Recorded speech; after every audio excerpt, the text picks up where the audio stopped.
Assalamualaikum warahmatullahi wabarakatuh. Kami dari kelompok 2 Volatil Organik Compound ingin mempresentasikan hasil diskusi kami.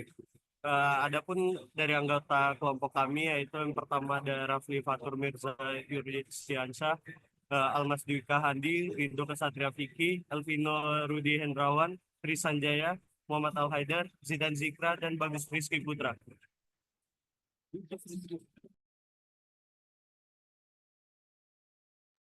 Yang pertama ada klasifikasi, di mana volatil organik compound atau biasa disebut juga senyawa organik yang mudah menguap dapat diklasifikasikan berdasarkan beberapa kriteria seperti sumber, struktur kimia, atau reaktivitas. Berikut adalah klasifikasi utama dari VOC. Berdasarkan reaktivitas kimia, VOC yang sangat reaktif di atmosfer berkontribusi pada pembentukan ozon, troposfer, dan smog fotokimia. Lalu non-reaktif organik compound, VOC memiliki reaktivitas rendah dan tidak berkontribusi signifikan pada pembentukan ozon. Berdasarkan sumber emisi, VOC alami dihasilkan dari tumbuhan seperti isoprena, terpena, dan metana. Adapun VOC antropogenik dihasilkan dari aktivitas manusia seperti industri, transportasi, dan penggunaan pelarut. Contohnya benzena, toluena, dan formaldehyde. Berdasarkan struktur kimia seperti hidrokarbon, alkohola, keton, ester, ether, halokarbon. Berdasarkan titik didih very volatile organic compound, titik didih di bawah 50 derajat, contohnya formaldehyda dan propana. Adapun untuk VOC titik didih antara 50 derajat hingga 250 derajat, contohnya toluena dan benzena. Untuk semi volatile organic compound titik didih dari 250 derajat, contohnya salat pestisida tertentu. Untuk berdasarkan dampak lingkungan dan kesehatan, toksik VOC yang berbahaya bagi kesehatan manusia seperti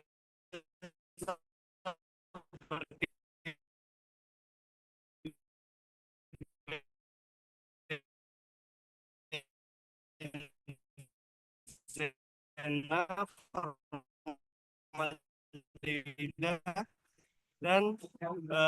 sodiana. Untuk non toksik, meslena dan silena. Untuk bahan bakar termasuk senyawa dalam bensin dan atau LPG seperti pentana. Dan aditif digunakan dalam parfum, kosmetik, dan bahan makanan seperti etil asetat. Klasifikasi ini membantu memahami sifat sumber dan dampak VOC serta langkah-langkah pengendaliannya dalam konteks lingkungan dan kesehatan. Selanjutnya. Selanjutnya adalah sifat fisik. Sifat fisik dari VOC sendiri yang pertama adalah mudah menguap. Ini adalah sifat paling mendasar VOC memiliki, yang berarti mereka dengan mudah merubah dari fase cair atau padat menjadi gas pada suhu dan tekanan normal. Kemudahan penguapan ini disebabkan oleh titik didihnya yang rendah. Yang kedua adalah berbau. Banyak VOC yang memiliki bau yang khas, beberapa di antaranya bahkan berbau harum. Bau ini seringkali merupakan indikasi keberadaan VOC, namun tidak semua VOC berbau, dan beberapa VOC yang tidak berbau justru lebih berbau karena keberadaannya sulit dideteksi. Selanjutnya yang ketiga yaitu sebagian besar VOC mudah terbakar dan dapat membentuk campuran yang mudah meledak dengan udara. Oleh karena itu, penyimpanan dan penanganan memerlukan kehati-hatian khusus untuk mencegah risiko kebakaran dan ledakan. Selanjutnya yang keempat yaitu larut dalam pelarut organik. VOC umumnya larut dalam pelarut organik lainnya, tetapi kurang larut dalam udara. Sifat ini penting dalam berbagai aplikasi industri, seperti dalam pembuatan cat, vernis, dan perekat. Yang kelima yaitu bersifat lipofilik. VOC cenderung lemak atau minyak lipofilik. Sifat ini memiliki kemungkinan menembus membran sel dan jaringan lemak dalam organisme hidup yang dapat menyebabkan efek toksik. Dan yang terakhir yaitu titik didih rendah. VOC umumnya memiliki titik didih yang rendah, biasanya di bawah 250 derajat Celcius. Hal inilah yang menyebabkan mereka mudah menguap pada suhu kamar. Next.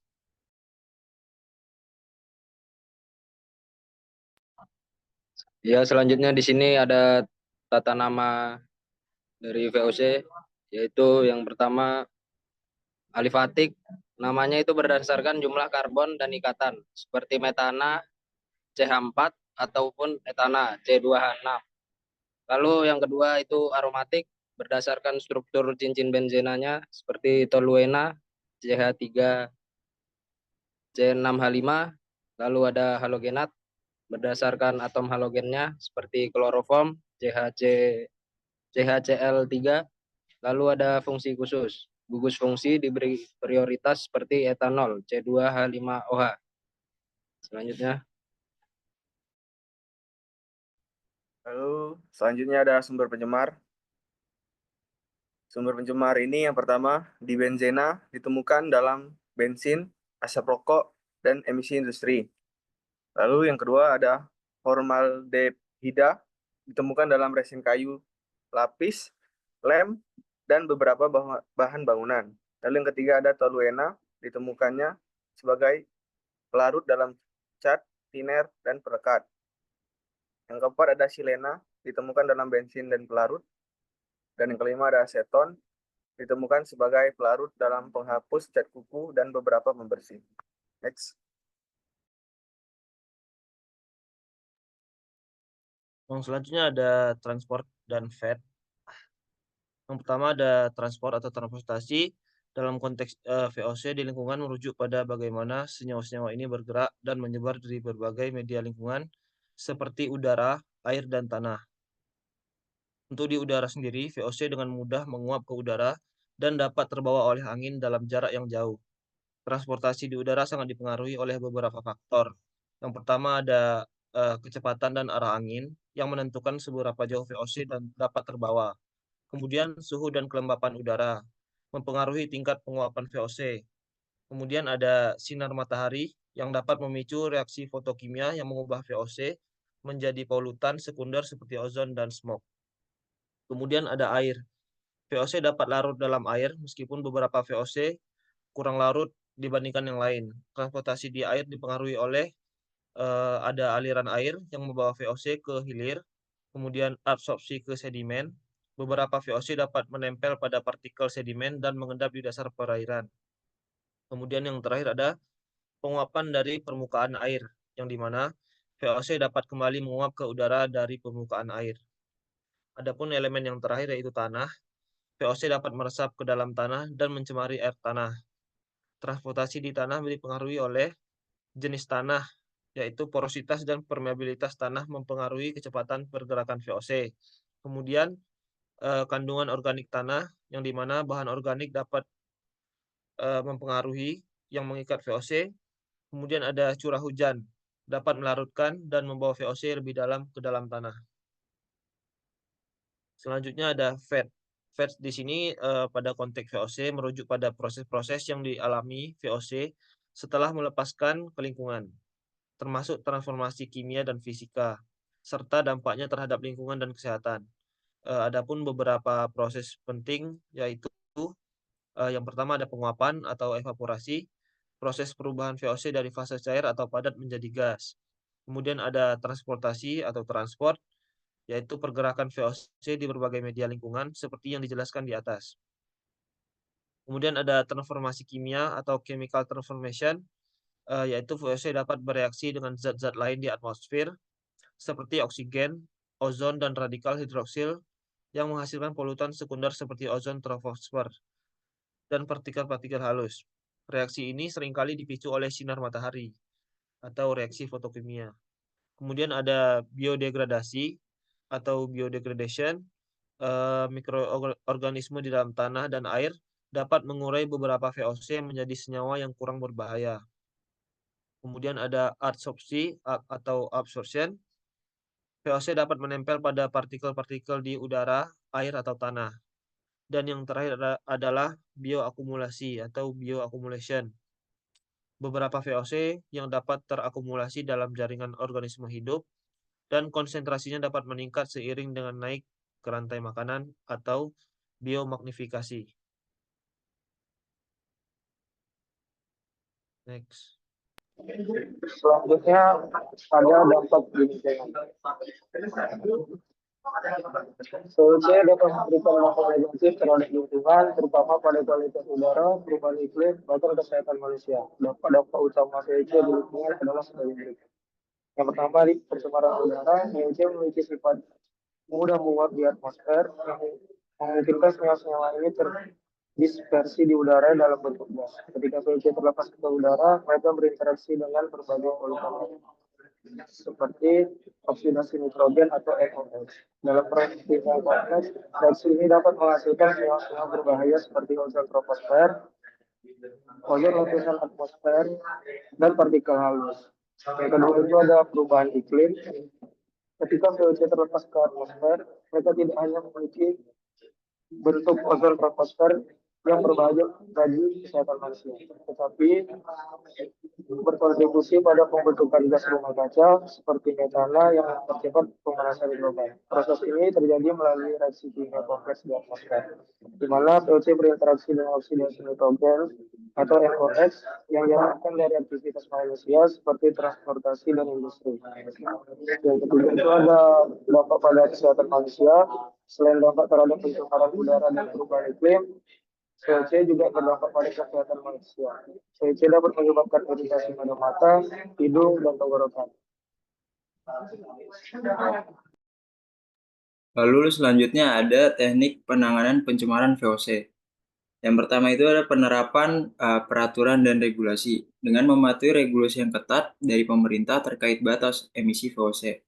Lalu ada pengendalian sumber. Pengendalian sumber ini dilakukan dengan mengganti bahan yang mengandung konsentrasi VOC yang tinggi dengan alternatif yang lebih ramah lingkungan. Dan substitusi dengan menggantikan VOC dengan senyawa yang kurang berbahaya. Lalu ini ada yang ketiga ada teknik pengolahan limbah VOC dengan 4 metode yang berbeda. Yang pertama metode fisika, yaitu dengan menggunakan karbon aktif untuk menangkap VOC dari udara. Lalu ada kondensasi dengan menurunkan suhu untuk mencairkan VOC. Yang kedua ada metode kimia dengan mengoksidasi termal untuk membakar VOC pada suhu tinggi, dan oksidasi katalik dengan menggunakan katalis untuk mengoksidasi VOC pada suhu lebih rendah. Lalu yang ketiga menggunakan metode dengan teknologi biofilter, maka pemanfaatan mikroorganisme untuk menguraikan VOC dalam aliran udara. Lalu teknologi bioreaktor untuk VOC dalam air menggunakan bioteknologi. Lalu yang keempat ini teknologi canggih dengan plasma non-thermal dengan memanfaatkan plasma untuk menghancurkan VOC. Lalu dengan teknologi fotokatalis menggunakan sinar UV dan katalis TiO2 untuk mengoksidasi VOC. Next. Selanjutnya ada studi kasus. Yang pertama itu ada studi kasus di Kabupaten Siak dan Kabupaten Kampar, Provinsi Riau. Yang dimana ini tentang analisis karakteristik VOCs atau volatil organik kompot pada asap kebakaran lahan gambut fase pembakaran dan rekomendasi penjagaan kebakaran lahan gambut. Studi ini menunjukkan bahwa asap kebakaran lahan gambut fase smoldering mengandung berbagai VOCs berbahaya bagi kesehatan manusia dan lingkungan. Untuk paparan jangka panjang terhadap VOCs ini dapat menyebabkan berbagai masalah seperti kesehatan, mulai dari iritasi mata dan saluran pernapasan hingga penyakit jantung dan kanker. Pencemaran udara akibat asap kebakaran yang dapat menyebabkan hujan asam dan kerusakan lingkungan lainnya.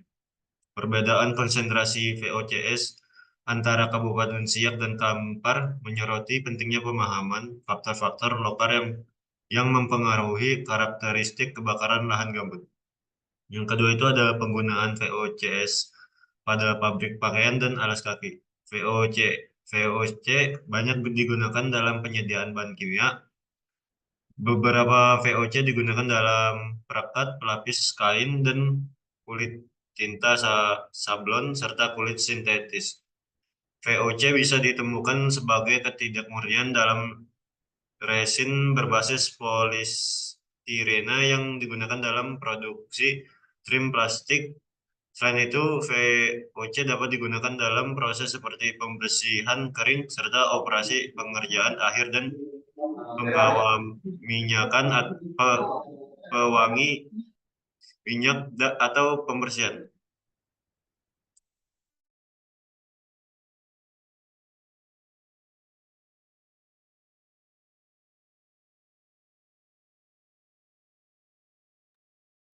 Ya, berikut ada daftar pustaka yang kami gunakan dari beberapa jurnal.